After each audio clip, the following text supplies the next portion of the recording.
So, hello there everyone and welcome, it is Niran here, and today it is time for me to bring you a very interesting video indeed. Today, I am going to be talking about the 9 features that EA need to bring back for FIFA Career Mode. Things that have been in Career Mode in years gone by, but for some reason been taken out that would add so much to future games that they just need to return. And trust me, if all of these things came back, then it would definitely be the best career mode we've ever seen in EA history. Now, obviously, as I mentioned, I'm going to be going through 9 things in this video, but if you've got anything else that I don't talk about in this that used to be in FIFA that you would like to see return onto the game, then drop them down in the comment section. Whilst you're at it, if you enjoy the video, slap a like on it, and of course subscribe if you are new to the channel. It really helps me out, and there's plenty more videos like this where this one came from. Sentence makes no sense, but we're gonna continue regardless, and we're gonna just jump straight really into the first of the features. And this is one that is really quite old school. If you're new to FIFA Career Mode, you only started playing it since, I don't know, even as old as FIFA 11, but if you're really new to FIFA, you're not gonna know this was ever a thing. Sponsors.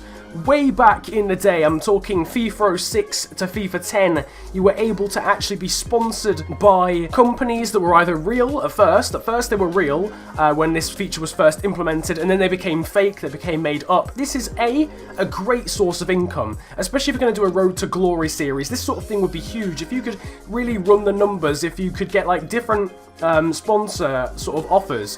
One that was like, I don't know, per game you get this amount, but then the other sponsor offer was like, here's a fixed amount that we're just going to give you in a lump sum. You've got to work out, okay, what's going to work best for my team? What bonuses have they got that I can actually achieve throughout this season? It's a great way of like sort of making a bit more strategy into your funding for the season, especially with the Road to Glory. And it would just be really helpful and also really cool and authentic as well, especially if they could actually get real life sponsors in. It's a thing in real life, it should be a thing on the game, even if it doesn't appear on a shirt, just behind the scenes, even if it appears on the billboards in the game. Second thing is another old school one, and again one that I've talked about in the history of career mode video that I did. If you want to see that, you can check a link out in the top right of the screen, but it's staff upgrades and just backroom staff generally. This would be huge, especially if they actually had an impact on your team. Back in the day, you could improve your goalkeeping coach, training coach, assistant manager, stadium manager, youth team managers as well. Obviously, in terms of scouts, you can do that anyway. You've got a quality of scouts that you can bring in, but you don't have an actual youth manager. If you had a youth manager who was, say, 5-star rated, it would increase the growth of your players in your youth team. Whereas if you had someone who was 1-star, that growth would be a lot slower. In the same way that maybe your head coach would improve the growth of your first team players, but if you had a worse one, they wouldn't grow as fast. If you had a stadium manager that was really good, they'd be able to actually, add parts to the new stadium, increase the capacity at a quicker rate than maybe a lower rated one. Stuff like that would be so sick. Gives you something else to do, makes it more authentic, and just more stuff off the pitch it would just in itself add so much more to the game in terms of growth. Players now having different potentials, being able to build bigger stadiums for when you've gone from being in League 2 to now a Champions League side. It would solve so many issues with the game. Number 3 is a really self-explanatory one, and that is better AI. And I don't necessarily mean that in terms of difficulty, as another FIFA Career Mode YouTuber mentioned, called Cutsy. Really the real issue is to do with coding with the AI. Ever since FIFA 15, unfortunately, they underestimate you when you are a small team in comparison to them, and they play superhumanly well when you are better than them. And quite frankly, it's frustrating, it makes no sense, and also it means that the AI difficulty is just absolutely all over the place. What we want really is just a consistent AI that's difficult, challenging for pretty much anyone. If they could do that, make sure that the AI coding is actually good so that they perform on a consistent basis, also then introduce ultimate AI from squad battles as well, because that would be even more of a challenge. It was the way on previous FIFAs up until FIFA 15 or FIFA 16, we had really good AI. Bring them back. Number 4 is bringing back additional funds requests. This was literally a thing until this year, I do believe. Why on earth it's been taken out, I don't know, because there just isn't a way to get funds as a small team on this game anymore. There isn't, apart from pre-season tournaments. Once you're done with the summer transfer window, you're not getting any more money, because I'm sorry, whatever anyone tells me, the prize money system on this game is massively flawed. So if you were able to actually ask for more money, back in the day, you were able to actually ask for money from the board in return for doing better in the league or in the cup. If that were to return, you've got a way of bringing in more money. You could just earn a couple of million just from the board by just being better across the season. You can make some more transfers, makes maybe the January transfer window a little bit more interesting.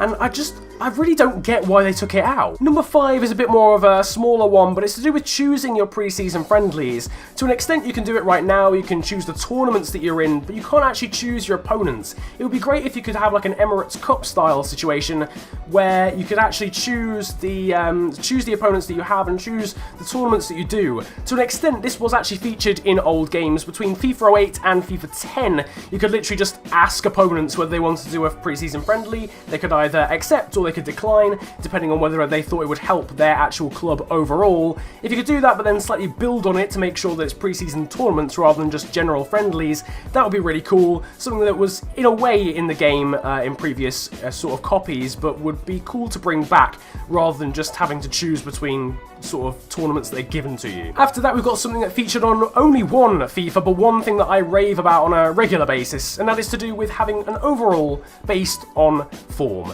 Because right now, form means nothing, as far as I'm aware. Haven't noticed anything. Maybe in the coding it does improve slightly, a bit like chemistry does in Ultimate Team. I haven't personally noticed that though whatsoever. What would be great is if the overall actually improved if a player was in good form and declined if they were in bad form. That way you get a definitive measure of how in form they are and how out of form they are, and that will actually genuinely impact how good or bad they are on the pitch. It's how it is in real life, to an extent. You know, if someone is in bad form, they perform worse. They seem worse. If someone is in good form, they seem better. So, personally, to me, it seemed like genius when this was introduced in FIFA 10. For some reason, it was removed straight away. It would surely be very easy to implement because it's the same overall system that they have on kickoff mode. After that, we've got internal memos. To an extent, these are interviews, but also they're things that can affect the morale and the relationship that you have with your players or the board. Now, these were in the game between FIFA 07 and FIFA 10. They were just general sort of situations that you'd be presented with, and you could pick one of 3 answers, a bit like how you do in The Journey with Alex Hunter. You can pick 3 responses to something that happens, to something that someone says to you, and they'll have an actual impact on how the storyline goes, on your relationships with certain people. This is how it was in Career Mode. You'd maybe say something and the actual morale of the team would go up or down, or your relationship with the fans would go up or down, or your relationship with the board would fluctuate as well. It would be great to bring back. Again, it's something they've had before, so surely they can make it once again. It might just influence career modes a little bit more, just a bit more variance again with your career mode save, because that's what we want. We don't want to have a save that we can pretty much be like, yeah, this was sort of the same as I did before. Things like this will change it up. The penultimate thing that I want to talk about is bringing back loan to buy offers. Once again, this is quite a small thing, but again, something that I'm really quite confused as to why they took it out. Previously, literally up until this year, you were able to make a loan bid for someone, and then you'd be able to put a buying option on afterwards. So you'd be able to loan in a player and then say, actually, at the end of that loan offer or that loan spell, I'd like to buy them for £2 million, £3 million. They'd usually decline, quite frankly, especially on FIFA 17, but in previous copies they'd be like, actually, yeah, right, go on then, we'll sell him afterwards, we probably aren't going to use him, or if this offer is really good, then yeah, definitely you can have him, that's way above his valuation. It was quite a good way of bringing in players for cheap. It happens in real life quite regularly, actually, so why is it not in the game anymore? Why was it taken out? Definitely needs to return for future FIFAs. And the final thing I'm going to talk to you about is ticket pricing. This was something on a game, again, very old school, but I think between 08 and 09, I think it was taken out for FIFA 10 potentially, but ticket pricing, just again, way of bringing in more income. If you want to maybe experiment with cheaper prices to maybe bring in more crowds or more people, that might earn more money potentially than having really expensive prices and getting less people going to the ground. Or if you're doing really well, you might be able to bump the prices up a little bit and still people will attend because your team is doing so well. Once again, adds more strategy, and it's a way of earning more funds across the season, which is always needed, especially as I mentioned, for a Road to Glory career mode. But that I think is going to wrap things up for the 9 features I would like to see returning to FIFA Career Mode in the future, whether it be FIFA 19, FIFA 20, even FIFA 27 if it takes that long, but these things would really enhance the career mode in my opinion. As I mentioned at the start of the video, if there's anything that you think I've missed and that you would like to see back in FIFA Career Mode in the future, drop it down in the comments section below, and if you enjoyed, slap a like on the video and subscribe of course if you are new to the channel. You can follow me on social media too. My Twitter handle is @theofficialfng, links are down below, and my Instagram handle is exactly the same. Once again, a link to that is down below as well. But it has been an absolute pleasure bringing you 9 things that need to return to FIFA Career Mode in the future. Have a great day, enjoy yourselves, and goodbye.